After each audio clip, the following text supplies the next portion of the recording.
बीच बड़ी खबर आ रही है पूर्व राष्ट्रपति प्रणब मुखर्जी से जुड़ी। पूर्व राष्ट्रपति प्रणब मुखर्जी कोरोना पॉजिटिव पाए गए हैं। इसकी जानकारी उन्होंने खुद ट्वीट करके दी।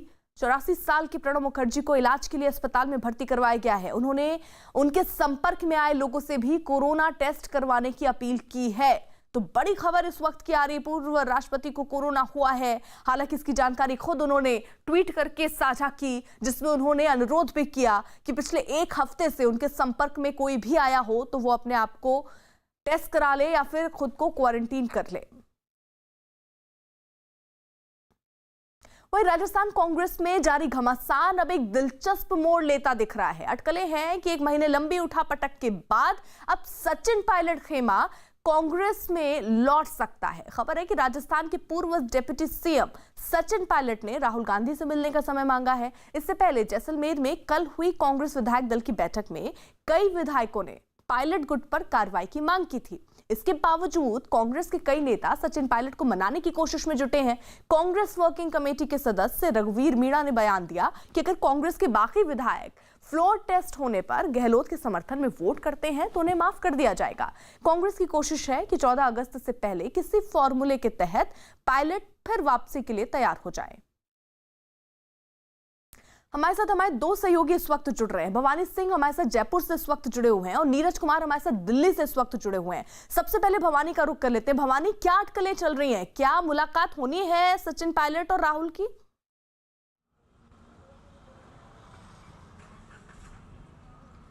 देखिए, जो अभी हमारे पास सोर्सेस से जानकारी मिली उसके मुताबिक ये बातचीत के लिए एक टाइम मांगा गया, लेकिन मुलाकात कब होगी, कहाँ होगी, इसको डिस्क्लोज नहीं किया जा रहा, गुप्त रखा जा रहा है।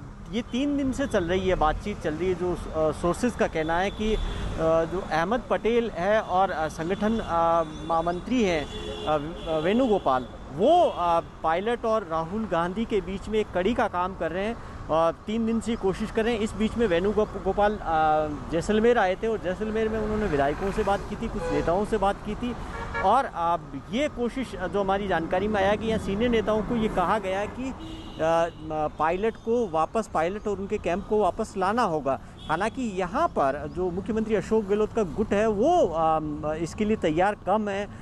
कई नेता इसके विरोध में हैं, लेकिन क्योंकि ऑप्शन अब बचा नहीं है, राजस्थान के मुख्यमंत्री अशोक गहलोत के पास में भी अब ये मुश्किल बढ़ती जा रही है कि कल बीएसपी के जो 6 एमएलए हैं उस पर राजस्थान हाईकोर्ट में सुनवाई होनी है और उसमें अगर उनके फैसला होना सुनवाई के बाद में, तो अगर फैसले के अंदर ये होता है कि जो विलय है कांग्रेस के अंदर बीएसपी का, अगर उसको गलत ठहरा दिया जाता है या स्टे दे दिया जाता है या वोटिंग राइट फ्रीज कर दिए जाते हैं तो गहलोत सरकार संकट में आ सकती है। इन्हीं सबको देखते हुए कि अगर ऐसी स्थिति आती है तो सिर्फ एक ही ऑप्शन बचा, एक ही रास्ता है कि सचिन पायलट को गले लगाया जाए और उनको वापस कांग्रेस में लाया जाए। जी, नीरज कुमार भी हमारे साथ दिल्ली से जुड़े हुए हैं। नीरज, कोई जानकारी आप तक कि राहुल गांधी की तरफ से या उनकी पार्टी की तरफ से कोई ऐसी बयानबाजी सामने आई हो जिससे ये दिख रहा हो कि सचिन पायलट से मुलाकात के लिए राहुल गांधी तैयार है? देखिए, बिल्कुल राहुल गांधी की तरफ से या कांग्रेस पार्टी की तरफ से आधिकारिक तौर पे अब तक कोई भी बयान नहीं दिया गया कि सचिन पायलट से वो मिलेंगे कि नहीं, लेकिन सूत्रों से ये पुष्टि हुई है कि सचिन पायलट ने उनसे वक्त मांगा है राहुल गांधी से मिलने का और इस बात की उम्मीद है कि 14 तारीख से पहले ये मुलाकात हो सकती है। हालांकि इस बात की संभावना भी है कि आज भी मुलाकात हो जाए अगर राहुल गांधी एक बार उस रिक्वेस्ट पे अपनी मुहर लगा दे। लेकिन आपको राहुल गांधी के घर के बाहर की तस्वीरें आपको दिखाना चाहेंगे। इस वक्त राहुल गांधी अपने घर पे ही मौजूद है और इस बात की उम्मीद थी कि आज सचिन पायलट मिल सकते हैं और उनके साथ उनके जो समर्थक विधायक हैं वो भी मिलेंगे, लेकिन अब तक जो है कोई मुलाकात नहीं हुई है या इस बात की पुष्टि नहीं हो पाई है राहुल गांधी और कांग्रेस की तरफ से कि उन्होंने मिलने का वक्त दिया है, लेकिन सचिन पायलट की तरफ से वक्त मांगा गया है। और कहीं ना कहीं कांग्रेस और सचिन पायलट, कांग्रेस के वरिष्ठ नेता और सचिन पायलट के बीच में जो लगातार संपर्क था उसको एक कमली जामा पहनाने की कोशिश की है सचिन पायलट ने। अब देखना होगा कि राहुल गांधी वक्त कब देते हैं और वक्त देते हैं तो कोई सुलह का रास्ता निकलता है कि नहीं, क्योंकि अगर राहुल गांधी और सचिन पायलट की मुलाकात होती है तो इस बात की संभावना बहुत होगी कि अशोक गहलोत की सरकार को खतरा नहीं होगा। लेकिन अगर सुलह नहीं हो पाती है तो इस बात तो अशोक गहलोत की सरकार को खतरा रहेगा और 14 को जब वो विधानसभा में फ्लोर टेस्ट करेंगे तो उनकी सरकार पर एक खतरा बिल्कुल रहेगा। ठीक है नीरज भवानी, आप नजर बनाए रखिए। उधर अयोध्या में राम मंदिर के भूमि पूजन की सोशल मीडिया पर बधाई देने पर भारतीय क्रिकेटर मोहम्मद शमी की पत्नी हसीन जहां को धमकी मिली है। ये दावा खुद हसीन जहां ने किया। हसीन जहां ने आरोप लगाया कि कुछ कट्टरपंथियों ने उन्हें जान से मारने और रेप करने की धमकी दी है, जिसके बाद हसीन जहां ने कोलकाता पुलिस में शिकायत दर्ज करवाई है। हसीन जहां के मुताबिक उन्होंने राम मंदिर के भूमि पूजन पर शुभकामनाएं दी थी, जिसके बाद कई प्रशंसकों ने उनकी राम मंदिर बधाई को सौहार्द का प्रतीक बताया, तो कट्टरपंथियों ने उन्हें निशाने पर ले लिया। हसीन जहां ने अब प्रधानमंत्री नरेंद्र मोदी और उत्तर प्रदेश के मुख्यमंत्री योगी आदित्यनाथ के अलावा पश्चिम बंगाल की मुख्यमंत्री ममता बनर्जी को ट्वीट कर धमकी देने वालों के खिलाफ कार्रवाई की मांग की। साथ ही हसीन जहां ने सुरक्षा देने की भी गुहार लगाई।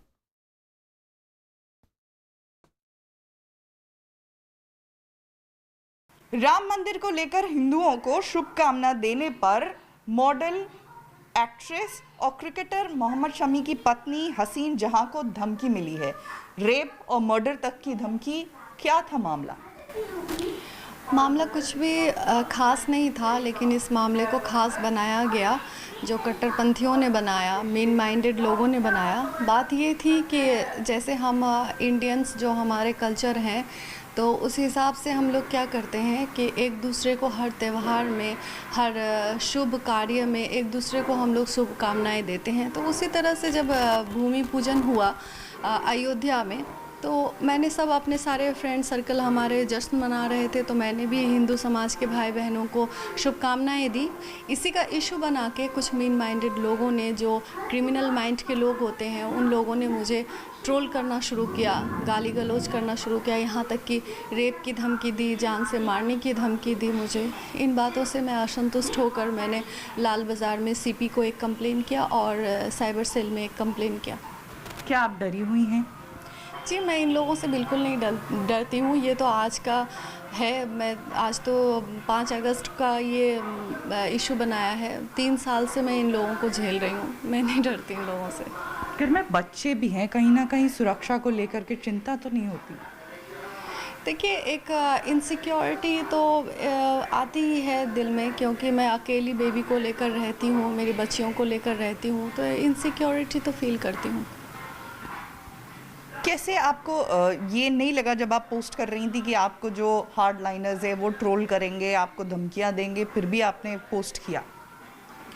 नहीं, एक चीज़ होती है ना कि इंसान शुरू में किसी चीज़ से डरता है, तो वो जो शुरू की डरने वाली जितनी चीज़ें थी वो मेरी ज़िंदगी से किसी ने ख़त्म कर दिया। तो अब मुझे डर किसी चीज़ से नहीं लगता। और रही बात, हमारी परवरिश ऐसी है, हमारा इंडिया का कल्चर ऐसा है, जो परिवेश में हम लोग बड़े हुए हैं, उस हिसाब से हम लोग एक अच्छे न्याय के रास्ते पे चलना, खुददारी से चलना, एक अमन के साथ, शांति के साथ एक दूसरे के जश्न में खुशहाली मनाना, ये सब हम लोगों ने सीखा है। उसी हिसाब से मैंने कोई बेआईनी काम नहीं किया, मैंने कोई भी धर्म के ख़िलाफ़ जाकर या दीन के ख़िलाफ़ जाकर मैंने कोई काम नहीं किया। मैं जैसे हमारे देश में शांति बरकरार रहे, हमारे देश में एकता रहे, उसी को मद्देनज़र रखते हुए मैंने विश किया।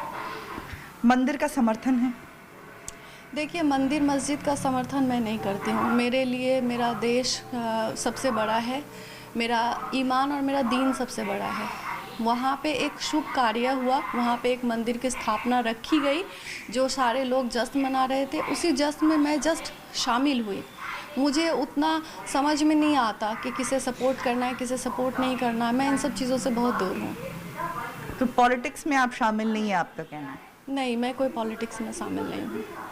सुशांत केस की जांच करने वाले पटना के एसपी विनय तिवारी जल्द ही सीबीआई को ज्वाइन कर सकते हैं। विनय तिवारी ही सुशांत केस की जांच के लिए मुंबई गए थे, जहां पर उन्हें बीएमसी ने क्वारंटीन कर दिया था और इसी के बाद विनय तिवारी सुर्खियों में आए थे।